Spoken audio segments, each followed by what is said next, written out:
لاہور کے corps commander کے گھر کو جب آگ لگائی گئی تو اس کے بعد یہ بلڈنگ پوری دنیا میں مشہور ہوگی اور ہر جگہ پہ اس بلڈنگ کا چرچا ہوا، بلکہ انڈیا کے اندر تو بہت زیادہ دکھائی گئی اور کہا گیا کہ دیکھیں پاکستان کے اندر ہو کیا رہا ہے اور کتنی بڑی بڑی بلڈنگز اور کتنے مضبوط اداروں کے مضبوط کمانڈرز کے گھروں کے اندر ہو کیا رہا ہے۔ اب وہ بات تو ظاہر ہے پرانی ہوگی اور اب اس پہ خاصا تبصرہ بھی ہو چکا ہے اور آئندہ بھی اس پہ تبصرہ ہوتا رہے گا، لیکن میں آج آپ کو اس بلڈنگ کی تاریخ بتانا چاہتا ہوں۔ میں آپ کو یہ بتانا چاہتا ہوں یہ بلڈنگ تھی کیا، اس کا کس کس کے ساتھ تعلق تھا اور قائد اعظم محمد علی جناح کے پاس یہ کیسے آئی، اور اس کے بعد یہ افواج پاکستان کے پاس یہ کس نے دی اور کیسے افواج پاکستان نے اس کو کور کمانڈر کا گھر بنایا۔ پہلے تو یہ یاد رکھیں کہ قائد اعظم محمد علی جناح کو شاندار گھروں کو بنانے کا اور خریدنے کا بہت زیادہ شوق تھا۔ قائد اعظم محمد علی جناح نے 4 عمارتیں خریدی زندگی میں، اور 4 کی 4 شاندار عمارتیں تھیں، ایسی عمارتیں تھیں کہ جن کو دیکھنے کے بعد واقعی دل خوش ہو جاتا تھا۔ ایک تو مالابار بمبے کے اندر ان کی بلڈنگ ہے، اور جو ان کا گھر تھا قائد اعظم محمد علی جناح کا، وہ گھر اس دور کا سب سے خوبصورت گھر ہوتا تھا بمبے کے اندر، اور لوگ اس گھر کو دیکھنے کے لیے آتے تھے دور دور سے۔ پھر اس کے بعد قائد اعظم محمد علی جناح نے کراچی کے اندر ایک بلڈنگ خریدی، ایک گھر خریدا، جہاں پہ قائد اعظم محمد علی جناح رہتے بھی رہے، رہائش پذیر بھی رہے، اور آپ کے وصال اور انتقال کے بعد یہ محترمہ فاطمہ جناح صاحبہ کی رہائش گاہ بھی رہی، اور اب اس میں قائد اعظم کا میوزیم ہے۔ لیکن وہ کیا شاندار بلڈنگ ہے، آپ کبھی آواری جائیں لاہور تو اس کے سامنے وہ بلڈنگ ہے، آپ اس کو دیکھ کے حیران رہ جائیں گے، اور اس میں قائد اعظم محمد علی جناح کا جو ذوق ہے وہ پھوٹتا ہے ہر ایک چیز سے، یعنی اس کے کارپٹس دیکھ لیں، اس کے صوفے دیکھ لیں، اس کی اسٹڈی دیکھ لیں، اس کے بیڈ رومز دیکھ لیں، اس کا فرنیچر دیکھ لیں، اس میں قائد اعظم کے کپڑے دیکھ لیں، آپ کے جوتے دیکھ لیں، برتن دیکھ لیں، ہر چیز ایکسیلنٹ ہے، اور وہ قائد اعظم محمد علی جناح کے ٹیسٹ کو ظاہر کرتی ہے۔ وہاں پہ ایک ایسا ٹی سیٹ بھی ہے کہ جس کے بارے میں یہ دعویٰ کیا جاتا ہے کہ اگر چائے کے اندر زہر ملا دیا جائے تو جو کپس ہیں اس کا رنگ بدل جائے گا، کلر چینج ہو جائے گا، یعنی اس حد تک قائد اعظم محمد علی جناح چیزیں سلیکٹ کیا کرتے تھے۔ اور وہاں پہ قائد اعظم کا جو لائٹر ہے، قائد اعظم کا جو سگریٹ کیس ہے، ہر چیز جو ہے وہ ایک اس ٹائپ کی ہے کہ اس کی تعریف کرنے پہ دل مجبور ہو جاتا ہے۔ پھر قائد اعظم محمد علی جناح نے ایک بلڈنگ خریدی تھی دہلی میں، اورنگ زیب روڈ کے اوپر۔ قائد اعظم محمد علی جناح دہلی میں اس بلڈنگ میں بھی رہتے رہے، اور پھر آخر میں قائد اعظم محمد علی جناح نے لاہور کے اندر ایک بلڈنگ خریدی تھی جو قائد اعظم محمد علی جناح کا گھر تھا، لیکن اس گھر کے بارے میں یہ کہا جاتا ہے کہ یہاں قائد اعظم محمد علی جناح نے ایک رات بھی نہیں گزارے، صرف چند لمحوں کے لیے چائے پینے کے لیے یہاں آئے تھے، اور اس کے بعد اس عمارت میں قائد اعظم رہ نہیں سکے۔ اب قائد اعظم اس عمارت میں کیوں نہیں رہے، وہ ایک بڑی دردناک کہانی ہے، بلکہ ایک بڑی حیران کن کہانی ہے جو میں ابھی آپ کو سناؤں گا۔ پہلی بات تو یہ ہے کہ یہ بلڈنگ قائد اعظم محمد علی جناح نے 1943 میں 1943 میں خریدی تھی، اور اس سے پہلے آپ کو یہ بتا دوں کہ کراچی اور لاہور کی بلڈنگز قائد اعظم نے اکٹھی خریدی تھیں، اور ان بلڈنگز کو خریدنے کے لیے قائد اعظم نے اپنی 2 عمارتیں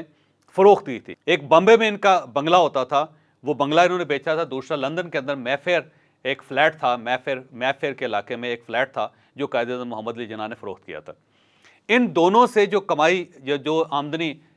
قائد اعظم کو ہوئی تھی، ان میں سے انہوں نے ایک کراچی کے اندر گھر خریدا تھا، دوسرا لاہور کے اندر ایک گھر خریدا تھا، اور 1935 میں لالا شیو دیال سیٹھ نے یہ گھر بنایا تھا، اور انہوں نے یہ گھر اپنی بیگم کو دیا تھا، تحفہ دیا تھا۔ بعد میں بیگم نے یہ گھر ایک صاحب تھے ہندو، لالا موہن لال، تو لالا موہن لال کو انہوں نے بیچ دیا تھا۔ اب لالا موہن لال جو تھے وہ اس گھر کو بیچ کے دلی جانا چاہتے تھے، کیونکہ ان کا تعلق دلی کے ساتھ تھا، تو اس گھر کو فروخت کرنا چاہتے تھے۔ اب یہ جو گھر بکا اور قائد اعظم محمد علی جناح کے پاس آیا، یہ بھی ایک بڑی زبردست کہانی ہے۔ قائد اعظم محمد علی جناح کوئٹہ گئے تھے پاکستان بننے سے پہلے، یہ 1942 کی بات ہے، اور کوئٹہ میں وہ جو اس وقت کے جو مشہور جج ہیں، مثلا وہ سینئر موسٹ جج ہیں سپریم کورٹ آف پاکستان کے، وہ ایک قاضی فائز عیسیٰ صاحب، وہ ظاہر خبروں میں بہت زیادہ رہتے ہیں، تو ان کے والد قاضی محمد عیسیٰ صاحب جو تھے وہ قائد اعظم محمد علی جناح کے ساتھی تھے اور دوست بھی تھے، اور وہ بلوچستان میں مسلم لیگ کے لیڈر بھی تھے، کے سربراہ بھی تھے، ان کے صدر بھی تھے۔ تو قائد اعظم محمد علی جناح ان کے گھر ٹھہرے، تو قاضی صاحب نے گھر بڑا شاندار بنایا تھا، اتنا خوبصورت گھر تھا کہ قائد اعظم کو بہت پسند آیا۔ تو قائد اعظم نے قاضی صاحب سے کہا کہ قاضی صاحب،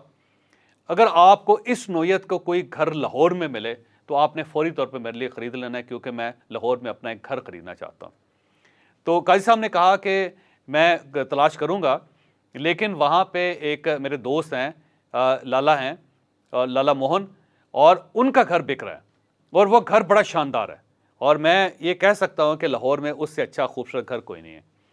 تو اگر آپ جا کے چیک کرنا چاہیں تو اس کو چیک کر لیں، کیونکہ آپ کے ذوق میں اور میرے ذوق میں بڑا فرق ہے۔ آپ تو بہت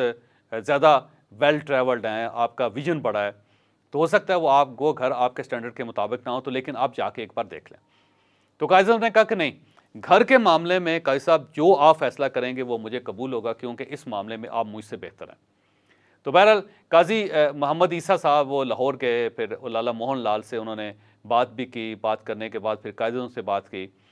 پھر اس کا سودا ہو گیا 1,62,500 روپے میں۔ تو قائد محمد علی جناح نے یہ پیسے بھجوا دیے ان کو، اور اس کے بعد گھر جو ہے وہ قائد محمد علی جناح کے نام شفٹ ہو گیا۔ لیکن اس گھر کا قبضہ قائد اعظم کو نہیں ملا، اور قبضہ نہ ملنے کی ایک بڑی وجہ یہ تھی کہ یہ گھر اس وقت برطانوی فوج نے کرائے پہ لے رکھا تھا، اور اس وقت یہ 5 روپے کرایہ دیا جاتا تھا اس کا، اور جب قائد اعظم محمد علی جناح قبضے کے لیے گئے تو پتہ چلا کہ اس کے اندر تو فوج ہے،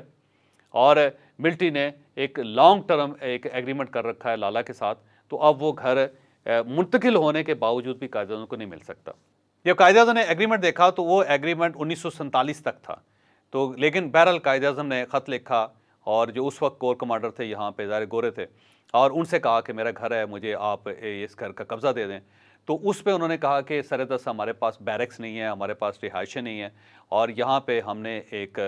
گیسٹ ہاؤس بنا رکھا ہے، یہاں پہ ایک میس بنا ہوا ہے، تو ہم یہ فوری طور پہ آپ کے حوالے نہیں کر سکتے، البتہ ہم اس کا کرایہ بڑھا دیتے ہیں۔ تو پھر اس کا کرایہ 500 روپے طے ہوا، اور 500 سے ہوتا ہوا یہ 700 روپے طے ہو گیا۔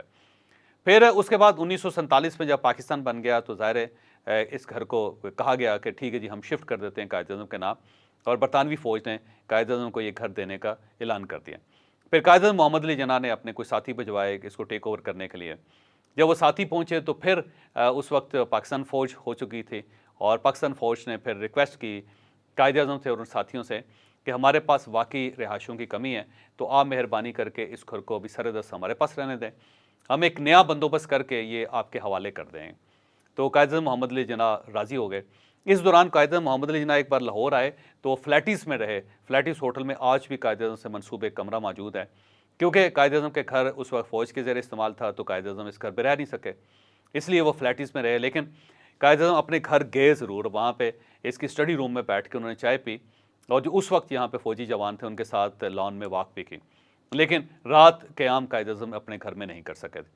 پھر اسی دوران قائد اعظم محمد علی جناح علیل ہو گئے، بیمار ہو گئے، بیماری کے دوران ان کا انتقال ہو گیا۔ جب ان کا انتقال ہوا تو پھر ان کی دونوں ہمشیراؤں نے افواج پاکستان سے رابطہ کیا اور ان سے کہا کہ گھر ہمارے نام شفٹ کر دیا جائے،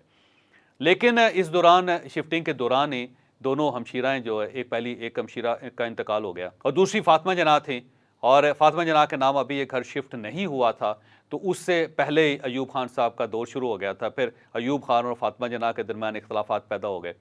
جب اختلافات پیدا ہو گئے تو ایوب خان صاحب نے یہ گھر فاطمہ جناح کو دینے سے انکار کر دیا۔ پھر فوج نے اس گھر کو خود ہی خرید لیا، خرید کے 3 لاکھ روپیہ قائد اعظم محمد علی جناح کا جو ٹرسٹ تھا اس میں یہ رقم جمع کروا کے یہ ڈکلیئر کر دیا کہ اب یہ افواج پاکستان کی ملکیت ہے، اور اس کے بعد پھر یہ افواج پاکستان کے پاس چلا گیا۔ پھر آہستہ آہستہ یہ کور کمانڈر ہاؤس بن گیا، یہاں پہ پھر کور کمانڈر نے رہائش اختیار کر لے۔ اب اس گھر کو کیونکہ اس کے اوپر اٹیک ہو چکا ہے، اب اس کو آگ بھی لگائی گئی ہے، اور اب ظاہر ہے اس جگہ پہ کور کمانڈر دوبارہ میرا نہیں خیال کہ وہ رہائش پذیر رہیں گے، کیونکہ یہ گھر ہر لحاظ سے سیف نہیں ہے۔ یہ بالکل مال روڈ کے اوپر ہے، اس کے ایک سائڈ پہ بحریہ ٹاؤن کا ایک پلازا ہے جس میں ظاہر مال بنا ہوا ہے، پھر اس کے ساتھ آپ نے دیکھا ہوگا رات بیکری بھی ہے، تو یہ ایک ایسی جگہ ہے جس میں تینوں سائڈوں سے سڑکیں لگتی ہیں، اور یہ اس لحاظ سے سیف نہیں ہے، اور یہ ثابت بھی ہو گیا 9 مئی کو کہ اس کی سیفٹی اتنی انشور نہیں ہے۔ تو اب میرا خیال ہے ذرا کور کمانڈر جو ہے ان کو ظاہر ہے چھاؤنی کے اندر جانا پڑے گا تاکہ وہاں پہ وہ محفوظ رہ سکیں۔ تو اب میری درخواست یہ ہے کہ اس گھر کو قائد اعظم کے نام منسوب کر دیا جائے، اسے واپس قائد اعظم ٹرسٹ کے حوالے کر کے اس کے اندر قائد اعظم کا میوزیم بنا دیا جائے، تاکہ قائد اعظم کی لاہور کے اندر جو ایک شناخت ہے وہ محفوظ رہے، اور جو قائد اعظم نے ظاہر 1,62,500 روپے ادا کیے تھے 1943 میں، اور اس کی بنیاد پہ یہ اب قائد اعظم محمد علی جناح کی روح کا حق ہے کہ اسے یہ حق لٹا دیا جائے۔ تو میری افواج پاکستان سے بھی درخواست ہے، حکومت پاکستان سے بھی درخواست ہے کہ آپ مہربانی کر کے اس گھر کو دوبارہ رینوویٹ کریں، رینوویٹ کرنے کے بعد اسے قائد اعظم میوزیم ڈکلیئر کریں تاکہ لوگ یہاں پہ آئیں، اس گھر کو دیکھیں اور اپنے قائد کی عظمت کو سلام کر سکیں۔ اسے دوبارہ افواج پاکستان کے پاس رکھنا میرا نہیں خیال کوئی اس کی جسٹیفیکیشن ہو سکتے۔